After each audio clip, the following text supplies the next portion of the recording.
What's up, everyone, and welcome to Clear Talk.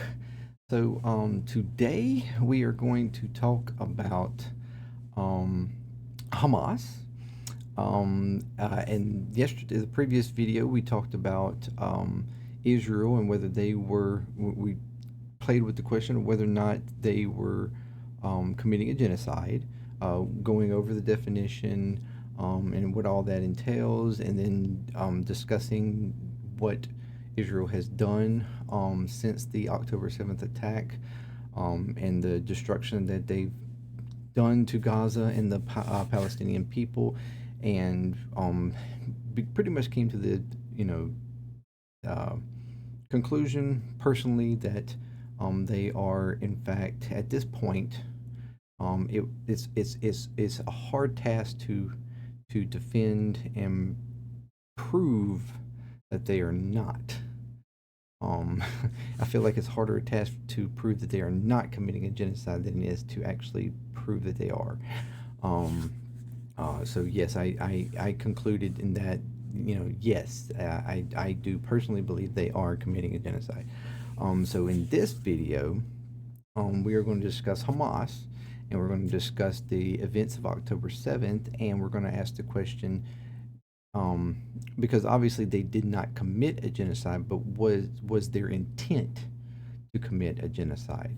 Um, because that's the big argument that is constantly being um, given by Israel uh, to do what they are doing in defense of their actions, um, and their actions where they claim that they are attacking Hamas and they are trying to defend themselves against Hamas because Hamas has genocidal intent on Israel. So we're going to discuss what the events of October 7th were and whether or not that there was intent there. And I also want to talk about whether even if there is intent, like just in general, like as a general ideology of Hamas, do they actually have the capabilities to actually do that? How much of a threat are they truly? That's one thing I want to explore. Um, we will do that real quick though. We do have breaking news, or at least it broke a few hours ago, that more domestically, that our previous president Donald Trump was uh, found. The verdict came in, and he was found guilty on all 34 charges, felony charges. Oh, well, not all 34 were felony charges, but he was charged, found guilty on all the 34 charges in the New York case with the uh, tax fraud and stuff like that, dealing with the Stormy Daniels and his hush money payments and stuff like that, and all that kind of stuff, dealing with his 2016 campaign. Um, the verdict came back very quickly. They deliberated yesterday and then today, and the verdict came in today. There was a lot of speculation that, around what it was going to be for the past couple of days. Basically, a lot saying that if it went, the further out, if it led into tomorrow, into Monday, there was a very likelihood that the verdict would not be a guilty verdict. It would either be hung or most people thought it was probably going to be hung, but because somebody was probably holding out. But obviously, that was not the case. Or if they were, had reservations. Apparently, those reservations were concluded, or come to a decision, and that decision was guilty. Um, from what I understand, now you're going to have the charges, or like or the um, conviction and everything, like what his you know, what the judge is going to decide his fate as far as, his servants. And that's supposed to be, I think, on July the 11th, or at least that's what it's scheduled at the moment. And that can be anywhere from just you know uh, money charges. What's the word? I can't even think of the word right now. Um, um, uh, Basically, doing like service or whatever, or doing or paying money for it, or actually serving up to 4 years. I feel like at this point there is a good chance they there's a very good chance that the judge actually will wind up actually giving him time. Although I'm pretty positive, even if he does, it will probably be more like only 3 to 6 months or something. It wouldn't be an excessive amount of time, and then obviously it would be under certain circumstances. Something that was definitely, I'm sure, has been thought out. I'm pretty sure the judge is not just going to go on a whim and just suddenly decide it. I'm sure from well beyond this trial even starting, he already you know was planning or thinking about how you know um, he would go about making this decision if it came down to it, and it probably even had like stages, depending upon what was delivered in the trial, or how he performed, like how he acted throughout the trial, or whatever. It's like, if he met these standards, then he might would only give this. If he met these, or if he went beyond this, or if he caused a whole lot of problems, then he would probably just throw the book at him, whatever. Um, for the most part, I feel like, I mean, he did at times, talk too much, and had to be um, pulled back a little bit. But I think the worst thing from what I could really tell, the worst thing he did was to sleep um, constantly, apparently. But anyways, their whole defense the entire time was basically just saying that it was all a lie and that it didn't happen. Basically denial, deny, and that uh, it was already being said that that was probably not a good defense from his lawyers, and clearly it wasn't. Um, they had said that the prosecutors had done a pretty good job of delivering, the evidence, and delivering, their arguments uh, pretty cleanly. Probably about the best that they could do.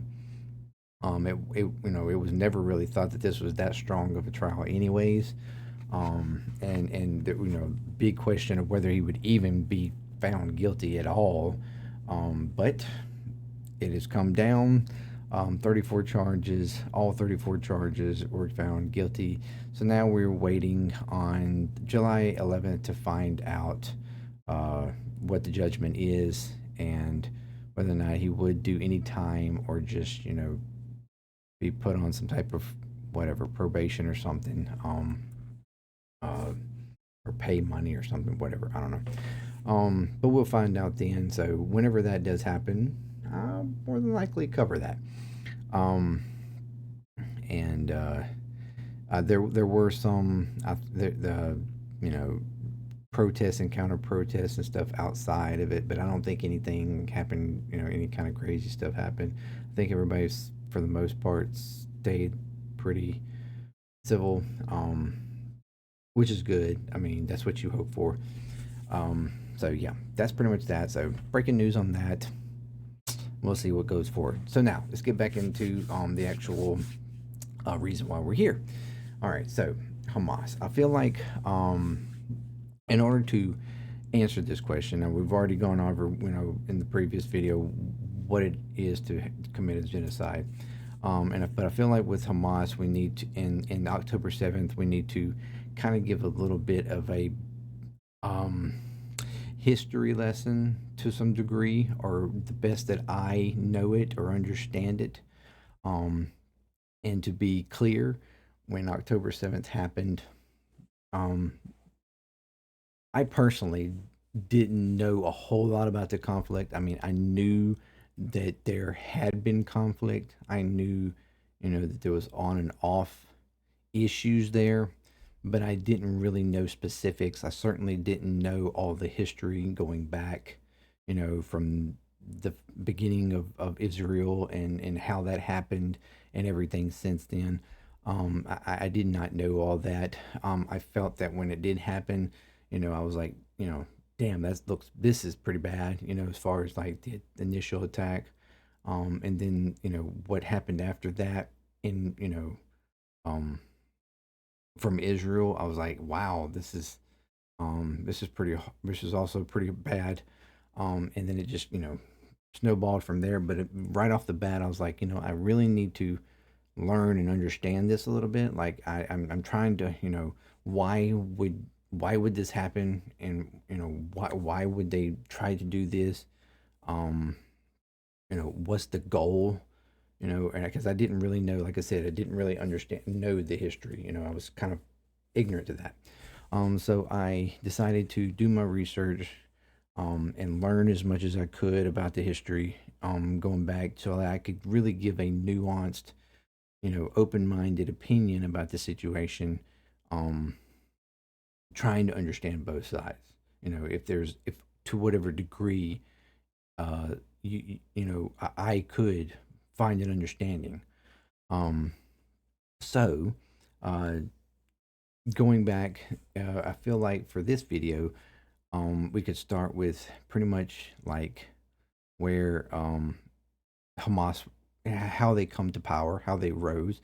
So because of the conflicts that have been going on between Israel and, Gaza, and not only just Gaza, but also the, West Bank, um, which, so to understand the Palestinian, if you don't understand that, Palestinian lands is basically two separate areas. One in South Israel, which is Gaza. Like I said, it's only about 140 square miles of area, very small. And then the larger one is on the West Bank, which is, um, land basically from East Jerusalem going, to the sea, um, to the Red Sea. So everything going that direction is kind of like almost looks like a, kind of shaped almost like a kidney bean or something, like it's kind of like that type of shape, um, and it's centralized around East Jerusalem, and then going out from there. It's a very large area, much larger than Gaza, um, but holds, um, I think roughly around, uh, 3 to 4 million Palestinians, somewhere in there, where the small area of Gaza is roughly 2.3 million. Um, so Gaza is much more compact, and populated in a very much smaller area. But yeah, going back to that, so the areas are divided. The authority um, over the um, over the other over the West, over there, uh, West Bank is, the Palestinian Authority, the PA for short. They are very much um, they're very much a governmental type, you know, authority group. Systematically, they really only have, a fairly small, almost irrelevant, police type of force. Nothing militant really.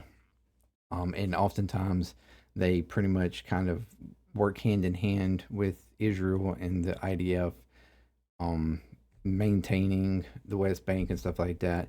As far as the people are concerned, they are looked at as very weak, at this point right now, anyways. But back then there was a big, um, This is back pre 2006. So Hamas pretty much came to power and was elected in the Gaza around 2006, somewhere in 2006, I believe, if I got that right. Um, and before that, there had been a big push from a lot of the world, even including the U.S., that for the Palestinian for a two-state solution to the conflict that had been going on for decades. And the solution was obviously, Israel have a state, Palestinians have a state, and the push that apparently I know the U.S. was giving was that the PA was to take that power. They were to control um, the West Bank and take over control of Gaza, and be a unified, country and give legitimacy and become a state. That was the idea at the time, um, but at the time because of the uh, uh, control and occupation that Israel had done on the Gaza Strip, um, for decades, the control that they had on them, and the constant back and forth battles between the people of Gaza and Israel, um, a resistance group, Hamas, is a resistance group. That's what they consider themselves. Um, Started to gain power, started to gain relevancy in within the Gazan people because they were actually willing to fight against Israel and the power of the government and the IDF and everything else. Actually, combative. They're very much like a guerrilla army of sorts. Just man on the ground, roughing it, with the whatever, scrapping together what they could for weapons, guns, and whatnot. It's pretty much what they are. There's kind of two sides to Hamas. Also, like there's the guerrilla army that's in Gaza. There is a very small, I think, few heads there that are, um, I guess you consider leadership, um, like militant leadership, and then you have what is trying to be kind of like a governmental force, or at least since they took over Gaza, it become a governmental type of source. A few members, main members that really just are basically people who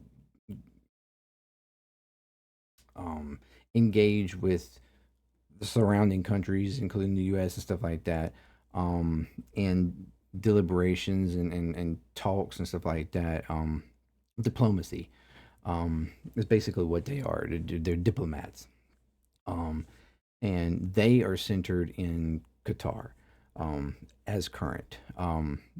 So, but when Hamas was becoming to power back then, um, Netanyahu, it was in control at that time. He in Israel, he was completely against the two-state solution. From what I understand, he's pretty much always been against it. He doesn't. He's never really wanted the Palestinians to have a state. Um, so he basically pushed for Hamas to and helped the influence of Hamas gain power in Gaza, to help win the elections in Gaza for who was going to take, because it basically come down to the PA and Hamas. And Hamas wound up winning. I think only like 50% of the population or something at the time voted and for Hamas to get it, and even less of that population is alive today. Very small amount of that population exists today. Um, but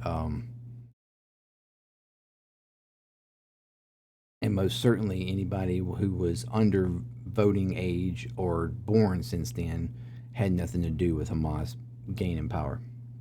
And there's been no elections since. So they became. He did that though to make to cause the Palestinian lands to be separated. Two different identities trying to govern, so therefore make it harder and less able for them to actually get a state, and for there to be a state solution there.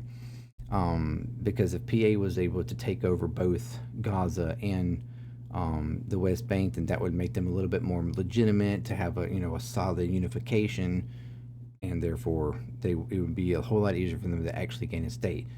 Netanyahu wasn't for that, so he rose Gaza up. Gaza got it, and they've been in power ever since. And they've continuously gained power within Gaza.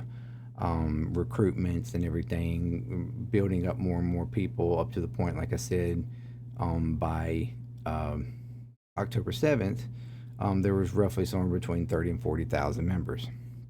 Now, I don't know if there's been fluctuation in that over the years, really, but yes, and since 2006, there have been quite a few engagements between Hamas and Israel. Um, Shots going out, between both of them. Um, like I said, though, Israel oftentimes um, is constantly doing what they call mowing the lawn, where they are, purposely doing these types of attacks. The little drops on buildings and things like that, pretty much to try to keep them at bay, try to keep them scattering, trying to keep them, um, disoriented, and trying to keep them scared to, you know, like a, um, uh,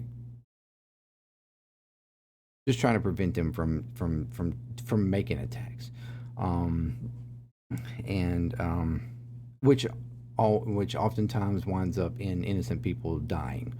And but the problem, like I said, they're a guerrilla army. That's a resistance army. So their idea is to resist against the Israeli government and IDF power, and their constant uh, occupation and blockades and control and everything else.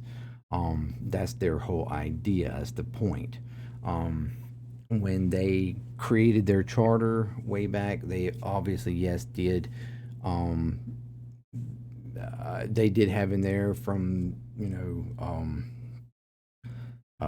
from the uh, from sea to sea or whatever.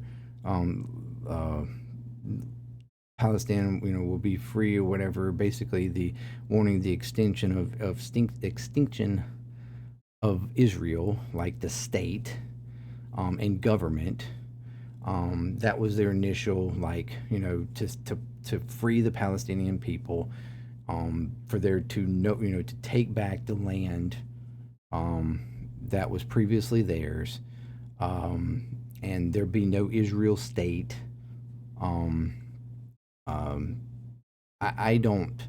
I don't know that, to some degree. I'm pretty sure there probably are some members, but I wouldn't say that the whole um, group, like they have intent of, like, eradicating all Jews. I don't. I that one is kind of hard for me to really think that is hardcore what they were going for. But obviously, the idea of eliminating an Israeli state, a Jewish state that they have, it to Israel and to the people there, that feels like being eliminated. And maybe, like I said, there could be quite a few of them that actually was their intent. There's extremists in every group. So there's most certainly probably, as a certain percentage, is what they mean. So I'm not trying to hold some kind of defense to that, for them for that. Um, uh, and that is, genocidal rhetoric, as genocidal, um, uh, at least admirations, um, uh, to create, or to eliminate a group, So now, like I said before, in around 2017, I think it was 2019, somewhere in that area, they kind of revamped that treaty or whatever, that their little thing, um, to basically uh, and adjusted that section to where it was basically just the elimination of Israel as a government, or the Israeli government, the Israeli power, um, uh, which is what's causing and what's constantly conflicting with them, with the Gaza Strip and with the Palestinian people, and keeping them occupied and under blockade and in control and everything, um, or under control, not in control, but under control.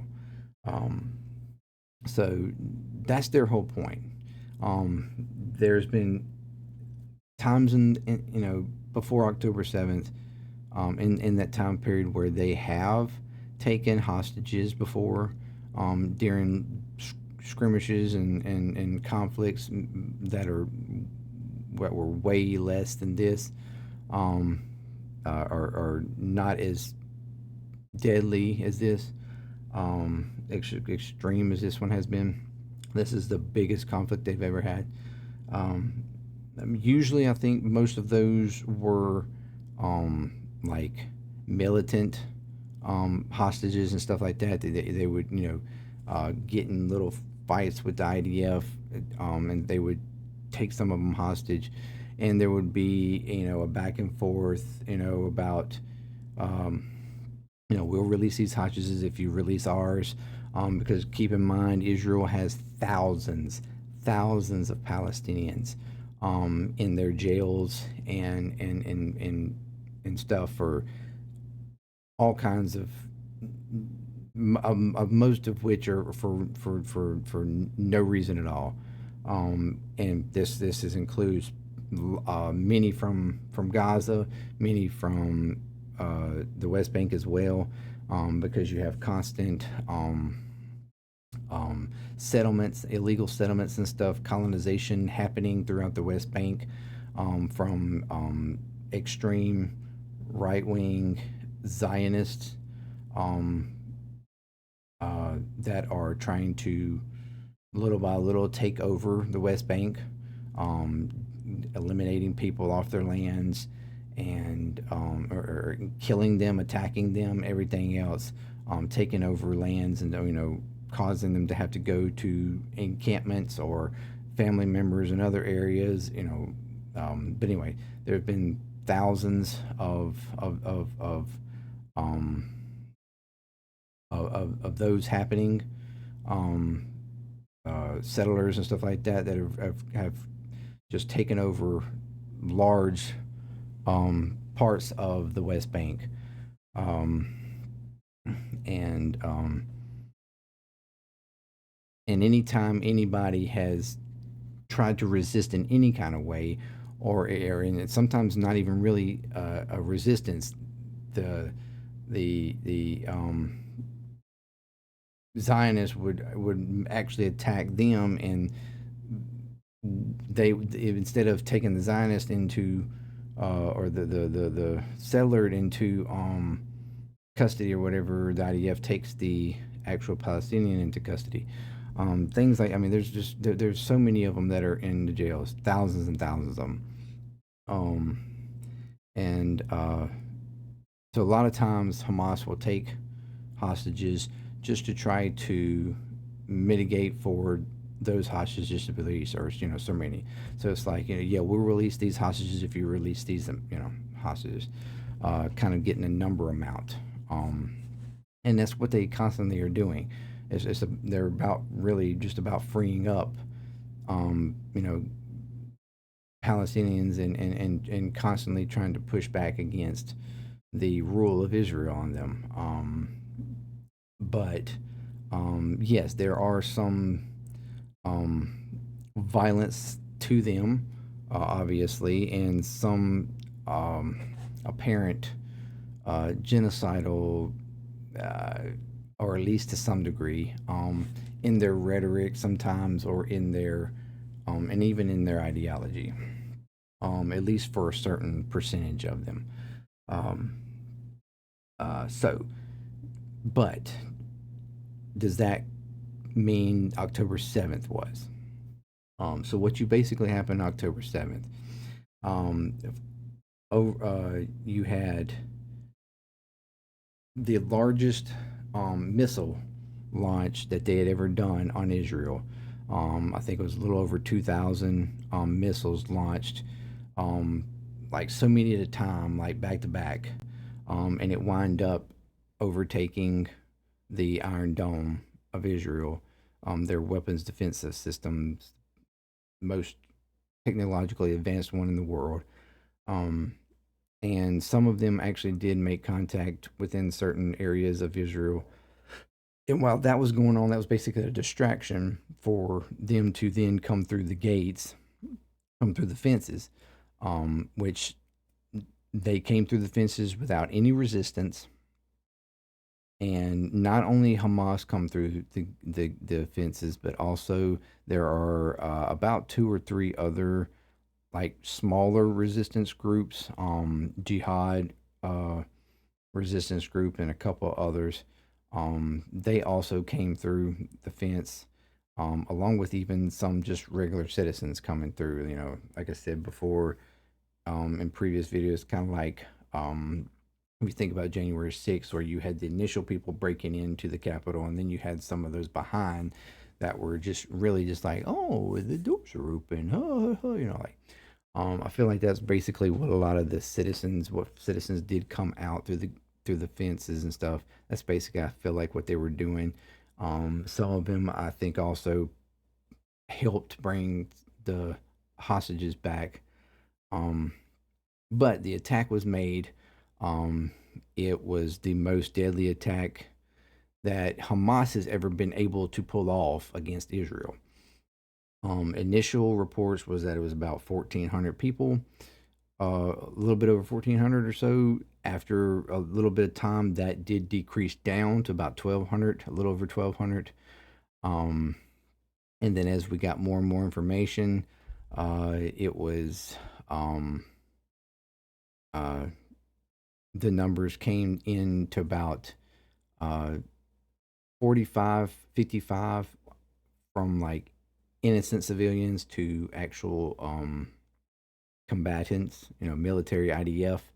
Once the IDF actually did get there, um, so about 45, somewhere between 45 and 50% of that was actually innocent civilians that died, and then the rest were IDF, or combatants. Um, and and then of course we got reports after that that some of the people killed were also just killed by friendly fire from IDF combatants as well. Um, because it being so chaotic once they did get there, some of them did not recognize or understand, or know who was who, and they, you know, did several attacks. There were several, you know, cars and other things that were exploded and on fire, and the amount of damage that Hamas does not have. It was obvious that it had to have been IDF forces that did it. Um, and so a certain percentage of those people were also just killed from friendly fire. I I do believe it was probably a very small percentage. Most of the dead were probably from Hamas or one of the other groups, jihadists or whatever, from the that performed that. Um, and out of all of that, out of those 1,200, roughly I think about 33 were children. So very small percentage were actually children. Um, and it's still, that's more than you would want. Period. You know, you don't want to see any child die from something like that. Personally, right off the bat, my thing was this. This looks bad. This is not the way you go about trying to be a resistance group. You don't kill innocent people. Um, I um, I think the big one that was seen was the festival kind of thing going on right there. That was like one of the big things that they were able to get to. There were reports that they more than likely did not know that was even going on, um, because it was not like something that was scheduled. It was just kind of, I think, of a spur of the moment kind of festival party thing going on. And that's where a lot of the casualties were. Um, and so I feel like that was something they just come up on and probably freaked out, didn't know where they were going with that, and wind up killing people, that they probably didn't intend to. But either way, it still happened, and it doesn't look good, and it's not good, and it's condemnable from every aspect you could think of. Any kind of conflict, if there's innocent people die from it, in my opinion, that's wrong. That shouldn't happen. I don't care who you are, um, uh, big or small, superpower or guerrilla army. I don't care what that innocent people should not die. Um, so all so those types of actions and stuff made on October 7th, 100% condemnable. Um, and war crimes, easily war crimes.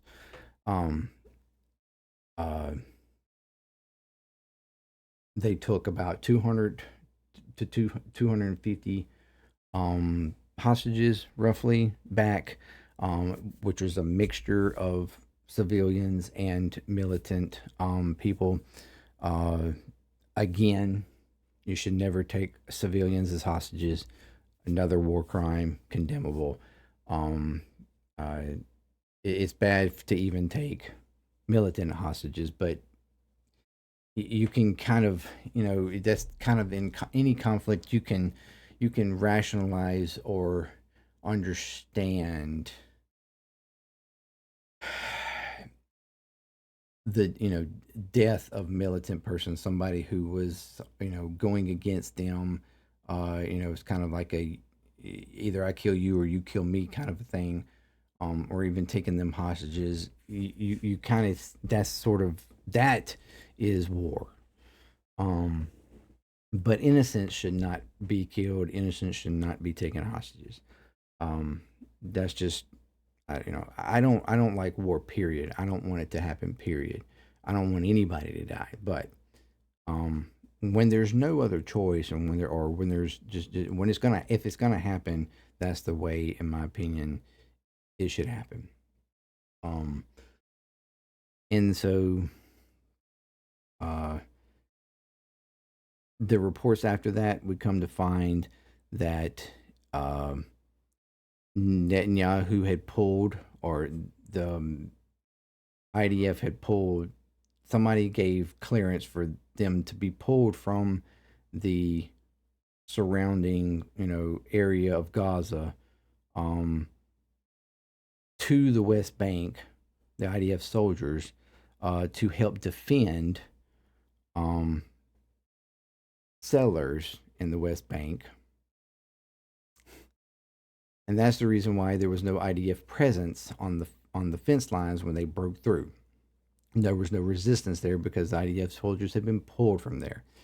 Um, Even though there had been reports also that come out afterwards that Netanyahu had been briefed and had been told, and it had been just warned that that Hamas was um, doing military practices and stuff and things like that, and it looked like they were getting ready and preparing for some type of major attack. And this was something that had been documented for over a year, and that Hamas and Netanyahu was briefed on it from Egypt, from the United States, and even IDF themselves, or from security people within Israel. He'd been briefed by all these people, and he completely ignored it. and you basically threw it up to nah, they don't have that capability, um, or they're not going to do something like that, and basically, like I said, just completely ignored it, and that's reason why it was one reason why he is under so much scrutiny now, for those events, and why he has every initiative to keep the war going, because as soon as it stops, he was already under corruption, um, uh, counts and stuff, uh, before that. So he's already in trouble. He was already not liked in Israel, um, and was already being found guilty for corruption and everything. And this happens, and so now he's trying what everything he can to keep the war going, to prevent, to keep power, basically. Um, uh, the way I look at it. Um, so that was the events, um, that happened. Uh, since that, Hamas has continued to shoot missiles, off and on over the months, or particularly at early on in the conflict, they were still shooting. There was a good period of time where they were not. I think the other day was the first time that they were able actually to shoot some missiles in a while, like for a while. Um, because for starters, even after all the damage and destruction all through northern Gaza, and the idea that they're supposed to all be in Rafah, and that's the reason why they're trying to, they're doing this, whole, they're wanting to and go into Rafah. Um, but we've already got reports that um, they have a lot of them have moved back to North Gaza and have established themselves back in North Gaza, um, and are continuing operations up there. There's reason why there's been battle conflict still going on in North Gaza between IDF and them, even though IDF claimed that they had North Gaza in control. So clearly that's not the case. So they have been able to shoot more missiles, but from what I understand, none of that, because the Iron Dome has protected Israel from pretty much anything since October 7th. I think there may have been a couple, maybe October 8th or October 10th. I mean, maybe the last time one actually was able to make contact, and get through the Iron Dome, something like that, a few days later. But it didn't do. It only did some structural damage, very minor, and nobody was killed. So basically, since October 8th, um, no more Israelis have died as far as from Hamas attacks outside of Gaza. Um, but as we know, complete hell and chaos has been rained down on Gaza and the Palestinian people. So, so the question we bring ourselves to here is, was the attack, was their attack meant to be genocidal? Okay. Um, which means you have to prove the fact that they intended on creating an attack that, um, was to eliminate, in whole or in part, the group, um, and do enough destruction and damage that it like really, substantially created, trouble within the group. Systematic, societal fall and crush or whatever, on the group, um, and that one's hard for me, because uh, if you the only way you could look at that is killing, right? And you have to look at the amount that were killed versus the relatively how large the group is. All right, you have quite a few million Israelis. 1,200 were killed. Um, that's a good amount of number. That's, obviously, but was the intent to completely eradicate or break down the society? Um, that one is hard for me to get around, because for starters, like I said, this is a guerrilla group. All right, they have makeshift weapons, makeshift missiles. Yes, they do get in um, some arms and stuff. They flow. They're snuck in through the uh, crossings and stuff, through the cave system, from outside sources. But like I said, they're just guns. They're guerrilla group. Basically, there is some structure to them, but and some coordinations, within their area. Um, but they most certainly do not have any type. They've been compared to ISIS and stuff like that. ISIS was a jihadist, like global aspiration type group. They wanted to take they wanted to take over the world. They wanted to cause international destruction. Um, Hamas is not that. All right, they are a rebel group out of the Gazan people, trying to liberate Gaza and try to bring about the downfall of Israel as a state, or at the very least as the Israeli government. Um, so eh, they might have that um, ideology, but the capability to actually do that is another thing.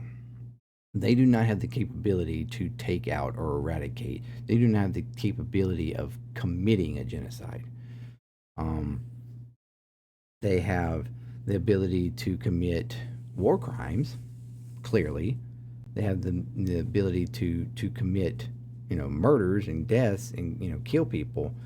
But to have the weaponry and the power to eradicate a group, Hamas does not have. They never have. So, it, and the fact that they took hostages, you know, they weren't trying to.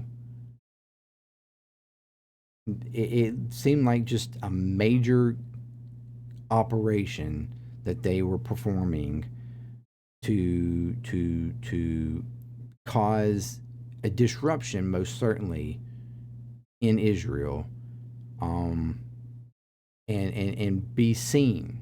All right. One thing it's often one thing that has to be understood is that you had just like recently before that, you were starting to have um, relationary like work being done between Saudi Arabia and Israel, which was first time that is ever was happening. Um, and to where they would start actually like working with each other, trading and whatnot, blah blah blah. That was being worked up, and it, it was, and in that agreement, it was making it harder and harder, and more capable to completely ignore the Palestinian people and ignore what was going on with them, and preventing them from continued prevention of them getting any kind of state or freedom. Um, and that's what it's always been about for Hamas, in my opinion. It's what it looks and what it seems. Um, so they were clearly trying. I feel like there was this idea that they were being forgotten once again, like uh, and there wasn't any more talks about um, some type of solution being made. So they created this big thing. They wanted a big spectacle. That's what pretty much every time they've done anything is they're wanting the world to see again, the conversation to get started. Um, but every time before they were a little bit more minor incidences or whatever, minor attacks that got the word talking a little bit, but it wasn't enough to really like create. They wanted to create something where Israel would hardcore. They knew Israel would hardcore attack, um, and it would definitely get the word going, definitely get the whole conflict talked about in the social realm internationally, and it worked. Um, it worked, and now, but it has gone so far now that it's just what little bit of defense you could have given to Israel, um, in trying to eradicate Hamas, or at least put them down so bad that they would no longer have any power, at least for a while. Even if that was some sort of intent. Um, at this point, there's just it's gone too far. And it's clear that that's there. There's more now to that. It's clear that their intent is way more. Um, so anyway, so personally, I don't feel like October 7th was an intent to commit genocide. I think it was an intent to cause havoc. It was an intent to get the world looking at the situation like seriously. It was like a very desperate attempt, like the most desperate attempt yet. Um, and it worked. Um, and you've seen all kinds of hypocrisy and uh, just evil coming from Israel's side, um, their government and their actions that they've taken. Recently they had come to there was supposed to be an agreement on a hostage the hostage agreement situation, and Hamas had agreed to it, and then at the last minute Israel jumped out of it and started attacking again. I mean, immediately attacking. I mean, they didn't stop attacking, but they immediately attacked again. Um, they don't want a solution. Um, you can't come to the table hardlining on yes, we want the hostages back, but we're not going to stop bombing you. You give us the hostages, and then we're going to keep on killing you. We're going to keep on dropping stuff on you. We're going to keep on trying to attack you and take you out.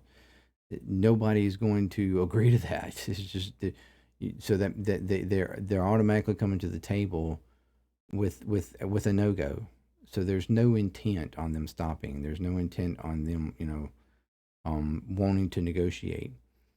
And now, yes, they were able at one point to get, a good number of the hostages back, but we've also seen them kill hostages on accident.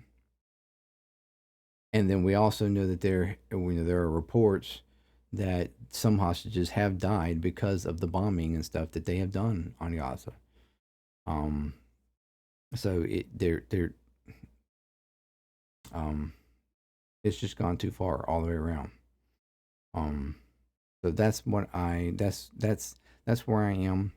I don't believe it was an attempt at a genocide. I just think it was a major, desperate attempt at causing havoc, um, getting the attention on the international scene, um, and getting the conversation going again about some type of solution.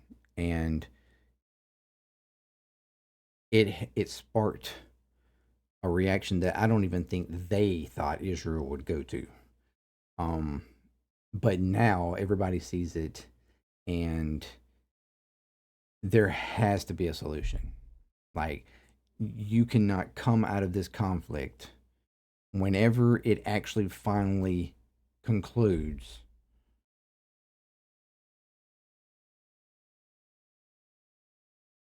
and not have some sort of solution on the table, like a hardcore real solution going forward for the Palestinian people and for their freedom and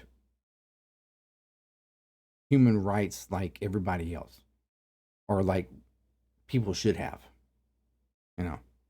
Um so that's where I am. Hopefully you enjoyed or got something out of that. Let me know what you think. What's your opinion on the situation? On what's your opinion on October 7th? Um, do you feel that there was intent for that? Um, uh, was the the actions condemnable, or were they actually to some degree even somewhat understandable? At least because based on the events before October 7th. Because it keeps, that's one argument that keeps coming up too, is that, Hamas started this on October 7th. Hamas started this. Hamas started this. When actually, this is something that's been going on way before October 7th. And Israel is much to blame, if not more. Actually, they are clearly more to blame than Hamas for this, um, and for the conditions of Gaza, and it getting to this point.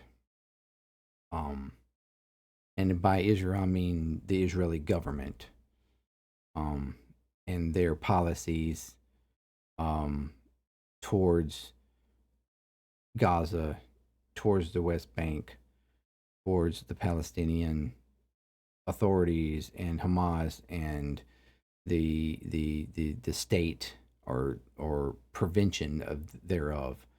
Um, so thank you very much for joining, and don't forget to like, share, comment, subscribe if you want to. If you like this content, want to see more, um, check out my other videos, and I have more to come.